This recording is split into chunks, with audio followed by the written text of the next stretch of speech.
Grace and peace to you all today. I am Captain Roger McCourt. This is the Shield Online, our weekly worship and study time, and thank you so much for joining us today.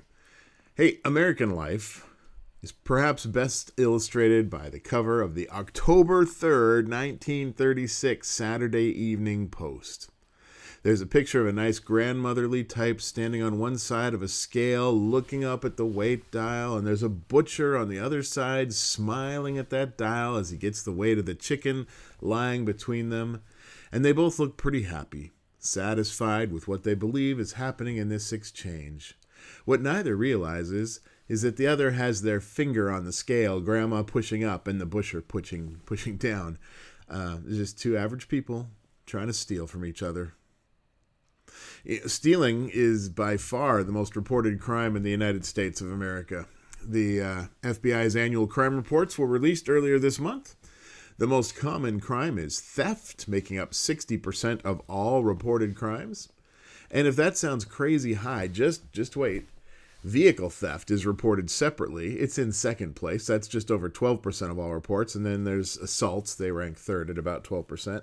And then burglary is a whole other category, 11% of all reports. And robberies are an additional 3%, which means 4 of the top 5 reported crimes in the United States are related to stealing. Or doing the math, more than 85% of all reported crime in the U.S. is someone stealing from someone else. That is a theft reported every 5 seconds. And I want to stress the word reported here. And we are not the worst. We clock in at number 13 in the thefts per capita category when you compare the numbers from different countries.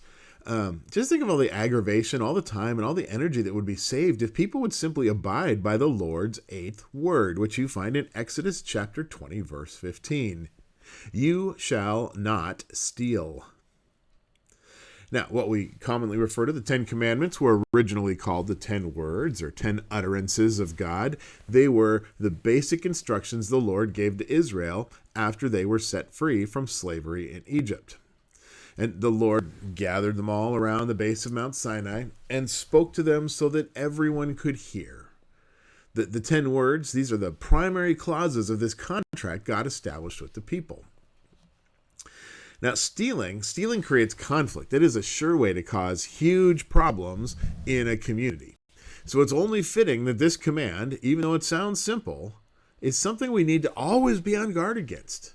Don't let its place in that list of 10 things fool you into thinking that stealing is uncommon.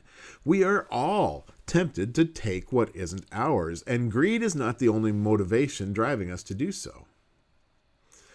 I would say part of the problem is cultural. Most of the top 20 countries on that list, that theft list, they're first world, Western, capitalistic thinking countries. They're rich countries filled with privileged people. Cultures that tend to be more individualistic than communal. In its entry on this commandment, the New American Commentary says that a command not to take other people's things means that we should oppose any kind of communal living or support. I suspect the authors of the New American Commentary may not have read the rest of the Bible. I also think they've missed the point of the 10 words, because the commandments are a call to communal living and looking out for one another. Perhaps a better outlook on how the 8th word fits into the moral fabric that God established for his people is suggested by, most other commentators. Actually, there are 2 principles that are entwined into the 10 Commandments. First, we are to trust that the Lord will meet all of our needs. And second, we are not to manipulate or use others to get what we want. God even tells us that people who follow these principles will have enough for themselves and more to share. If you look at Deuteronomy 15, verses 4 and 5, he says, however, there need be no poor people among you, for in the land the Lord your God is giving you to possess as your inheritance, he will richly bless you. If only you fully obey the Lord your God and are careful to follow all these commands I am giving you today. And then look down to verses 7 and 8. If anyone is poor among your fellow Israelites in any of the towns in the land the Lord your God is giving you, do not be hard-hearted or tight-fisted towards them, Rather, be open-handed. Freely lend them whatever they need.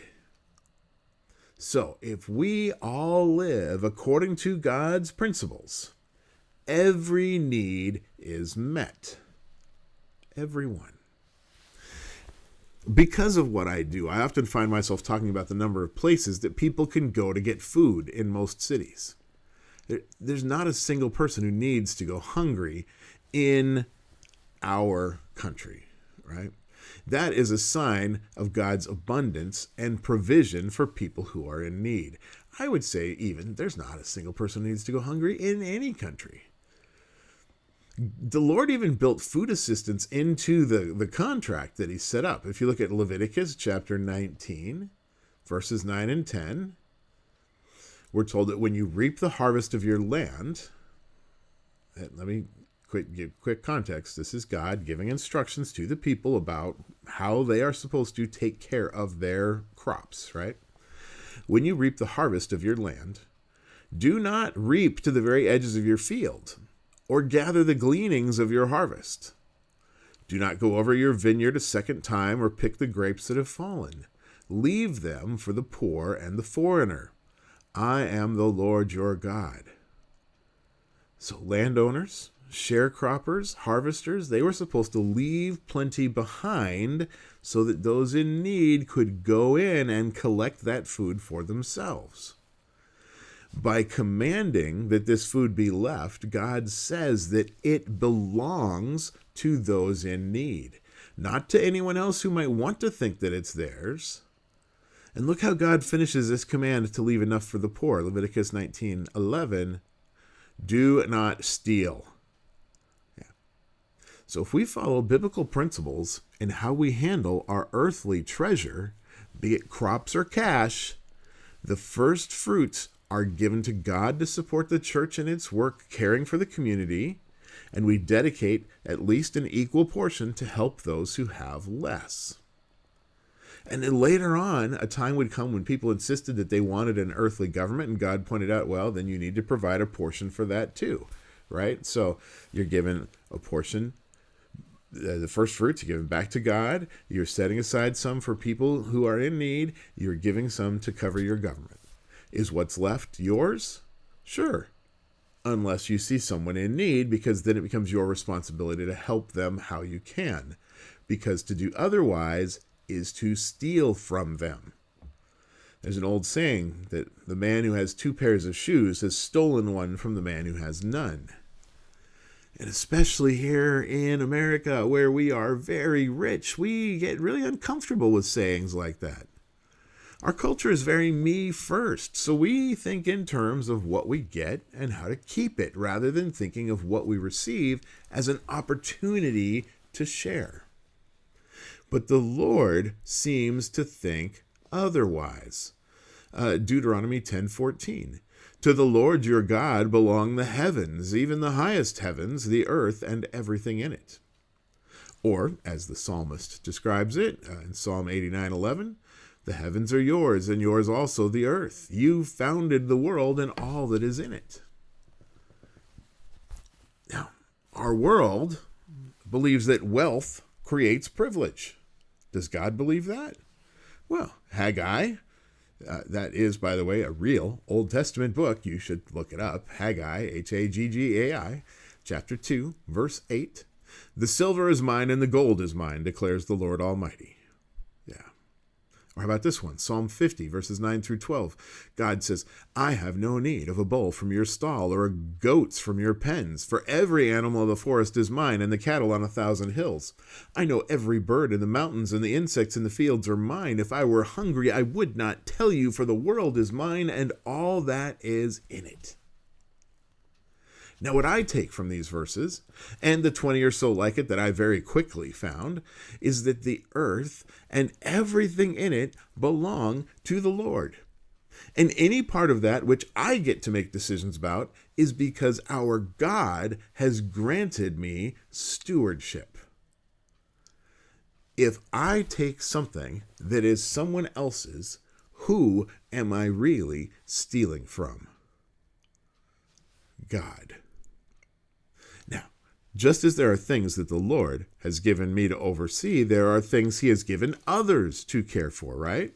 And if I think that they aren't using whatever those things are properly, does that mean I get to put myself in charge of them? No, that's God's job, not mine. Well, then if I steal something, I'm really trying to take God's place in deciding who and how his stuff gets to be used by, right? Isn't that what I'm doing? I'm saying, no, that stuff over there, you thought it was yours, but I think it's mine. I'm going to take it. Yeah. Did you know God set up a whole system of restitution for people who steal his stuff? It scales, but generally it starts at needing to repay double the value of anything you take. Exodus 22, verse 4. If the stolen animal is found alive in their possession, whether ox or donkey or sheep, they must pay back double. Double.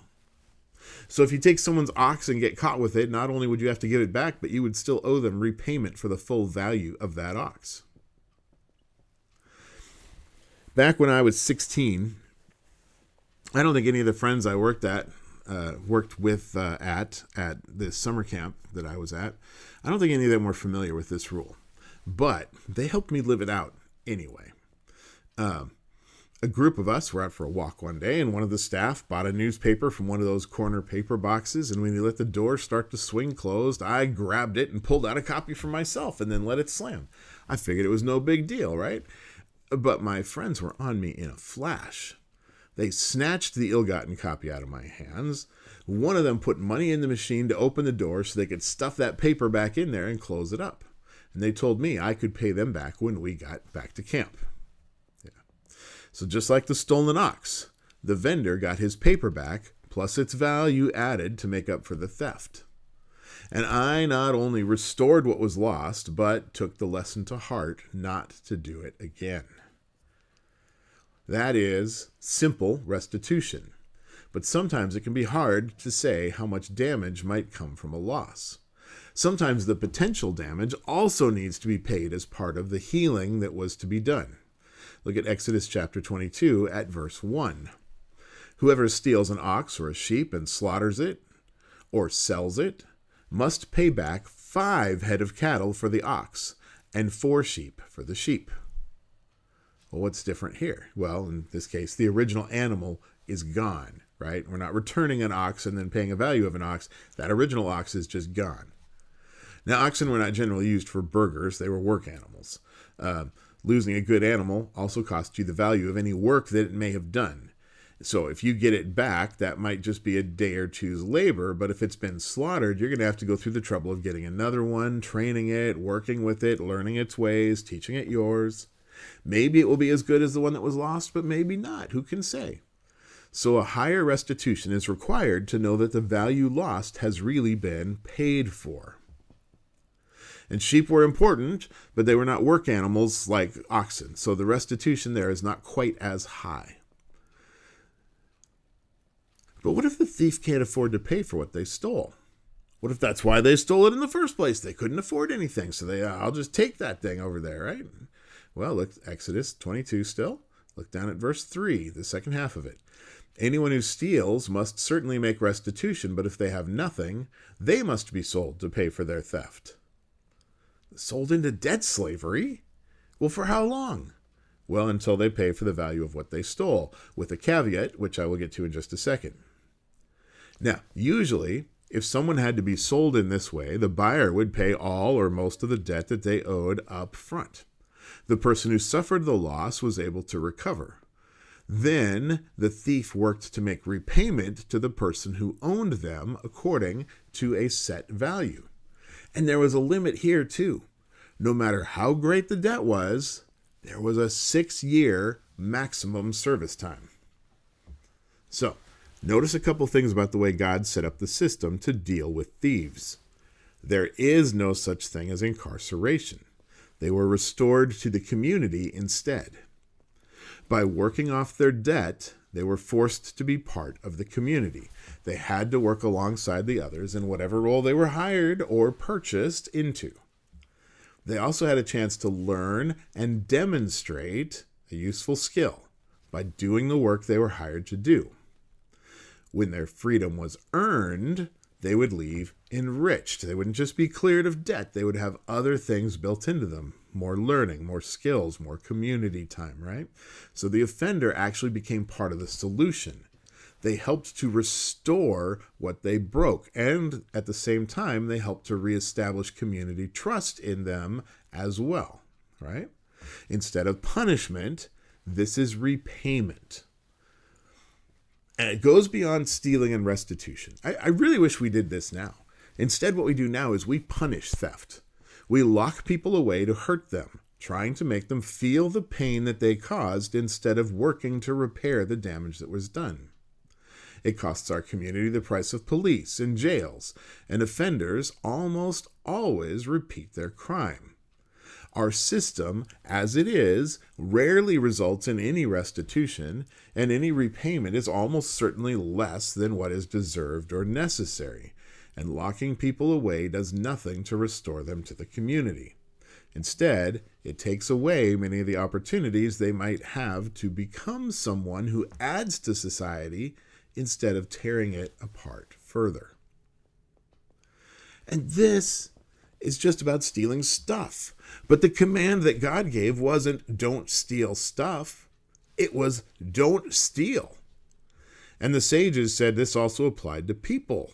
Don't steal people.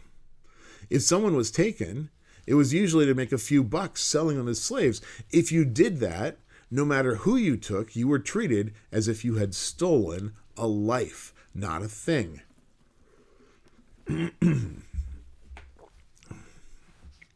Exodus 21, verse 16. Anyone who kidnaps someone is to be put to death, whether the victim has been sold or is still in the kidnapper's possession. So when you steal a human, you're not taking something that can be restored. It is a violent act. Violence cannot be undone. Violence changes a person for the rest of their life. Kidnapping steals the life that God intends for that person. Kidnapping steals the life God intends for that person, and it redirects their path. Whatever that person goes through, whether they were taken for a moment or for the rest of their lives, they have to carry the violence of that taking with them. The first and most dramatic kidnapping in the Bible is in the book of Genesis, in chapter 37, down at verse 23. When Joseph came to his brothers, they stripped him of his robe, the ornate robe he was wearing, and they took him and threw him into the cistern. The cistern was empty. There was no water in it. As they sat down to eat their meal, they looked up and saw a caravan of Ishmaelites coming from Gilead. Their camels were loaded with spices, balm, and myrrh, and they were on their way to take them down to Egypt. And Judah said to his brothers, "What will we gain if we kill our brother and cover up his blood? Come, let's sell him to the Ishmaelites and not lay our hands on him. After all, he's our brother, our own flesh and blood." And his brothers agreed. So when the Midianite merchants came by, his brothers pulled Joseph up out of the cistern and sold him for 20 shekels of silver to the Ishmaelites, who took him to Egypt. When we tell the story of Joseph, we usually focus on how great it is that he kept his faith in the Lord and in his saving his family from the famine, in spite of all they had done to him. Now, towards the end of the main story, he tells his brothers, even though you harmed me, God used it to bring salvation to many people. Yeah, that doesn't change the violence done to him or what his brother's callous act stole from him. His livelihood working for his father was taken away from him. The identity he had in the family of Israel was taken away from him, both immediately and long term. His time was stolen. His innocence, his youth, his self-worth, dignity, reputation, the inheritance he would have received from his father, his pride, his comfort, his leisure, any chance to follow personal ambitions, all taken. And sure, Joseph overcame and his life ended well, but that doesn't restore his loss. When you start to think about how we can and do steal from others, you should quickly realize that we take from others in many ways we may not usually think of as stealing. The sages said The worst theft is stealing someone's mind. That's any kind of manipulation or deception that steals someone's clarity or emotions, their security or innocence, their honor or their understanding. It also includes stealing someone's heart. The rabbis teach how Absalom, the son of King David, stole the hearts of his father, the court, and of the people. Absalom, we know, was unhappy with how his father dealt with the situation in their family, and so he killed one of his brothers and then ran away. And 3 years passed while David mourned both of his sons. In 2 Samuel 14:1, we read that Joab, the son of Zeruiah, oh man, gotta love those Old Testament names. Joab, son of Zeruiah, knew that the king's heart longed for Absalom, as a father cares for his son, even if his son has done horrible things. On Absalom's behalf, Joab manipulated David into issuing a pardon. It was an opportunity for Absalom, and he used that opportunity to begin working openly to replace his father as king. 2 Samuel 15, verses 2 through 4 say that he would get up early and stand by the side of the road leading to the city gate. And whenever anyone came with a complaint to be placed before the king for a decision, Absalom would call out to him, "What town are you from?" And he would answer, "Your servant is from one of the tribes of Israel." And then Absalom would say to him, "Well, look, your claims are valid and proper, but there is no representative of the king to hear you." There is no representative of the king to hear you. And Absalom would add, "If only I were appointed judge in the land, then everyone who has a complaint or a case could come to me, and I would see that they receive justice." Do you see what he's doing? Look at verses 5 and 6. Also, whenever anyone approached him to bow down before him, Absalom would reach out his hand, take hold of him, and kiss him. Absalom behaved in this way towards all the Israelites who came to the king asking for justice, and so he stole the hearts of the people of Israel. Stealing hearts is a big deal. Absalom managed to launch a civil war. It led to the death of thousands before David regained his throne. Absalom stole minds, stole allegiances, stole lives, stole time from his father's rule, stole security from the people of Israel, and stole justice from being delivered. In a less dramatic example, the rabbis teach you should never invite someone to dinner if you know they're going to refuse. In the same way, you should never offer a gift that you know will not be accepted. Either of these acts is theft because they manipulate people into thinking that you are doing them honor, leading them to think better of you. You have stolen their opinion. Let's say you inflate your resume. You put down some information that isn't true, hoping to persuade the interviewer to give you a job. Well, by doing that, you're trying to steal the interviewer's mind. You're confusing them about your true value as an employee. And if you get the job, you stole it from another applicant who would have received it. Overcharging for an item that you're selling is also stealing the mind. You are convincing them that something is worth more than it really is. If you sell an item that's worth $2 but charge $5, you just stole $3. You've also taken someone's ability to judge value from them. And if others have a lesser opinion of them after that, then you've also stolen their reputation. Are you following all the implications of this? When God says, "do not steal," it means we should never take anything which belongs to another. And yes, that includes stuff, but the other things we steal have more impact. We justify these things. We convince ourselves they hurt no one, but these thefts are really the most destructive. How many of the other commandments can be said to come back to this one? God says, "I am the Lord," because we have taken the honor we should be giving to him and gave it to someone or something else. Making idols. That's stealing the creative energies that God gave us from the projects that we should be working on. When we're told not to take the name of the Lord in vain, it's because that is stealing God's reputation. Remember the Sabbath. How often does our failure to rest steal other people's ability to rest? mean, if I go shopping on the Sabbath, other people need to work, don't they?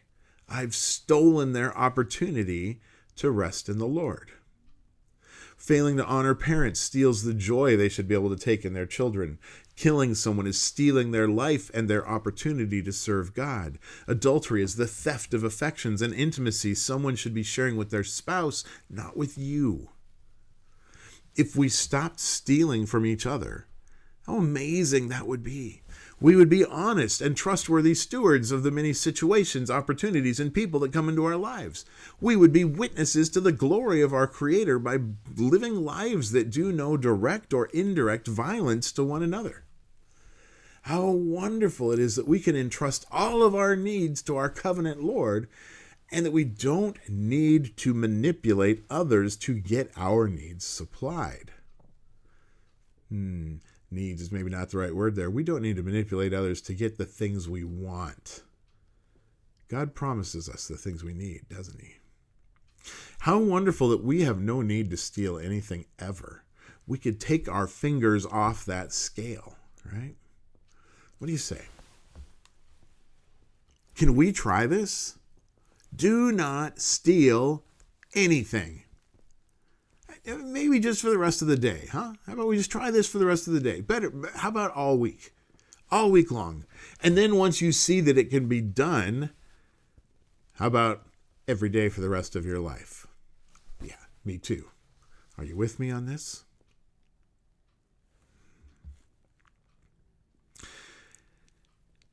You shall not steal.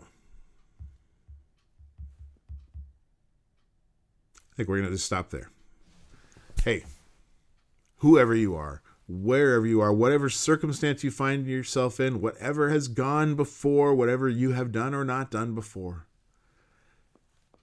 it's not that that doesn't matter, but what does matter more are the choices you make from this point forward. You know what you can do? You could have no fear and just trust in the Lord. Wherever you are, God is already there. Just turn and go with God. Grace and peace to each and every one of you in the coming week. I'll see you next time.